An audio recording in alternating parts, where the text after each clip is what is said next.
বিবাহিত নারীর প্রতি ছেলেদের এত আকর্ষণ বেশি কেন থাকে? বিবাহিত নারীর প্রতি ছেলেরা এত পাগল প্রেমিক কেন হয়ে যায়? এর কারণ কি আপনারা জানেন? এর প্রধান কারণ হচ্ছে বিবাহিত নারীকে খুব সহজে ঠকানো যায়, খুব সহজে ধোঁকা দেওয়া যায়, খুব সহজে একটা বিবাহিত মেয়েকে ব্ল্যাকমেইল করা যায়, একটা বিবাহিত মেয়েকে খুব সহজে ছেড়ে চলে যাওয়া যায়। আর তাছাড়া স্বাভাবিকভাবেই একটা বিবাহিত মেয়ে শারীরিক সম্পর্কের ক্ষেত্রে বেশ অভিজ্ঞ থাকে। আর এই কারণে বিবাহিত ছেলেরা বা অবিবাহিত ছেলেরা খুব সহজেই একটা বিবাহিত মেয়ের সাথে সম্পর্কে জড়ালে শারীরিক সম্পর্কে থাকতে পারে। এছাড়া আরো একটা ব্যাপার আছে, সেটা হচ্ছে বিবাহিত নারীকে খুব একটা দামি দামি উপহার দিয়ে আকর্ষিত করার ব্যাপারটা থাকে না। কারণ বিবাহিত মেয়েদের দেখা যায় সবকিছুই পরিপূর্ণ থাকে, তার গিফট এর কোনো আশা তাদের থাকে না। কিন্তু অন্য ক্ষেত্রে একটা অবিবাহিত মেয়ের সাথে যদি সম্পর্কে যাওয়া যায়, সেক্ষেত্রে তাদেরকে ইমপ্রেস করার জন্য, তাদেরকে ভালো রাখার জন্য, তাদের কাছে ভালো হওয়ার জন্য বিভিন্ন ধরনের দামি দামি গিফট কিন্তু তাদেরকে দিতে। আর তাছাড়া একটা বিবাহিত নারীকে সময় দেওয়া নিয়ে খুব একটা পেরেশানিতেও থাকতে হয় না, কারণ বিবাহিত মেয়েরা বেশ ব্যস্ত থাকে। কারণ বিবাহিত মেয়েদের সংসার আছে, স্বামী আছে, সন্তান আছে, সবকিছু তাদের মেনটেন করে তারপরে ফ্রি সময়ে তারা ওই ছেলেটার সাথে সময় কাটায়। আর এই কারণে ওই ছেলেটা তাকে সময় দিল কি দিল না, বা এখন সময় দিতে হবে, অমুক টাইমে সময় দিতে হবে, এই সময় নিয়ে খুব একটা ঝামেলা তাদেরকে পড়তে হয়। আবার আরো একটা গুরুত্বপূর্ণ কারণ আছে, সেটা হচ্ছে একটা সম্পর্ক চালিয়ে যাওয়ার পর যখন আর থাকতে ইচ্ছা করবে না বা থাকতে দরকার হয় না, সেই মুহূর্তে কিন্তু যে কোনো একটা অজুহাত দেখিয়ে মেয়েটাকে ছেড়ে চলে যাওয়া যায়। সেই ক্ষেত্রে ওই বিবাহিত মেয়েটা কিন্তু ওই ছেলেটাকে কোনো কিছুই বলতে পারে না, বা বলার থাকলেও সেই বলার অধিকার বা বলার অবস্থা মেয়েটার থাকে না, কারণ তার স্বামী আছে। সে যদি এই ক্ষেত্রে বলে যে তুমি আমাকে ছেড়ে কেন যাচ্ছ, আমার সাথে রিলেশন থাকতেই হবে, তখন তাকে বলবে তাহলে তুমি আমাকে বিয়ে করো। সে তো স্বামী ছেড়ে কখনো এই সংসার থেকে বের হতে পারবে না।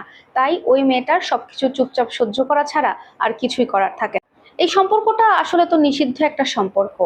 মেয়েটা যে এই সম্পর্কে এসেছে ওই ছেলেটার সাথে, অবিবাহিত একটা ছেলের সম্পর্কে, এটা তো স্বামী, এটা তো ওই মেয়েটার স্বামী জানতো না।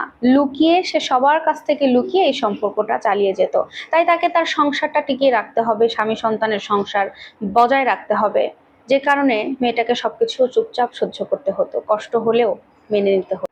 আপনাদেরকে আরো একটা কথা বলি, আপনাদের হয়তো অনেকেরই কথাটা ভালো লাগতে নাও পারে। প্রত্যেকটা পুরুষ মানুষেরই কেন যেন নিজের ঘরের বউকে ছাড়াও বন্ধুর বউকে একটু বেশি ভালো লাগে। তার নিজের বউ যদি হাজারো রূপবতী গুণবতী হয়, তারপরেও তার বন্ধুর বউ যদি কালো, শ্যামলা বেটে, খারাপ কুচিচিয়ারও হয়, তারপরেও তার বন্ধুর বউকে ভালো লাগবে। বন্ধুর বউকে এতটাই বেশি ভালো লাগার কারণ আমি নিজেও জানি। কোনো কারণে যদি কোনো মেয়ে তার হাজবেন্ডের বন্ধুর সাথে কোনো একটা দুঃখের কথা শেয়ার করে, ওই মুহূর্ত থেকে ইনশাল্লাহ ওই ছেলেটা অর্থাৎ ওই বন্ধুটা বলে ফেলবে, ভাবি কি বলেন, ও আপনার সাথে এমন করে, আপনি এত সুন্দর, আপনি এত স্মার্ট, আপনার মতো বউ পাইছে তারপরেও এমন করে, আপনার মতো বউ যদি আমি পাইতাম তাহলে তো মাথায় করে রাখতাম। আপনি চিন্তা করেন না, আপনি আমার সাথে সবকিছু শেয়ার করেন, আমি আপনাকে ভালো রাখার চেষ্টা করব। দেখবেন এর থেকেও আরো কত কত ধরনের কথা বলে। কিন্তু আমার কথা কি জানেন, এইখানে যে মেয়েটা তার হাজবেন্ডের সাথে একটু সমস্যা হলে তার হাজবেন্ডের বন্ধুর সাথে শেয়ার করে, ওই মেয়েটাকে আসলে প্রকৃতপক্ষে ভালো? আর তার যদি তার স্বামীর সাথে বনিবনায় সমস্যা হয় বা যে কোনো ব্যাপারে সমস্যা হয়, সেই কমপ্লেনটা করবে তার গার্জিয়ানের কাছে। হাজবেন্ডের বন্ধু তো আর তার গার্জিয়ান না। বোকা নারী, কবে বুঝতে পারবা জানি না। শোনো বোন, তোমাদেরকে বলি, স্বামী ছাড়া একটা মেয়েকে কেউ কোনোদিনও সত্যিকারের ভালোবাসে না। ওই দূর থেকে যারা সবসময় প্রশংসা করে, আপনি ভালো, আপনি এই, আপনি ওই, আপনার খেয়াল রাখবো, হ্যান ত্যান, শুনেন, দূর থেকে সবসময় মানুষ খেতেই আসে, কখনো আপনাকে সত্যিকারের ভালোবাসা দিয়ে আগলে রাখতে আসে। সবাইকে আরো একবার মনে করিয়ে দেই, এই বিবাহিত মেয়ে, অবিবাহিত ছেলে, এই ধরনের নিষিদ্ধ সম্পর্কের মধ্যে কেউ জড়াবেন না। এবং স্বামী ছাড়া একটা মেয়ের জীবনে দ্বিতীয় অন্য কেউ ভালোবাসতে পারে না, অন্য কেউ থাকে না। কথাটা মনে রাখার চেষ্টা করবেন। আল্লাহ হাফেজ।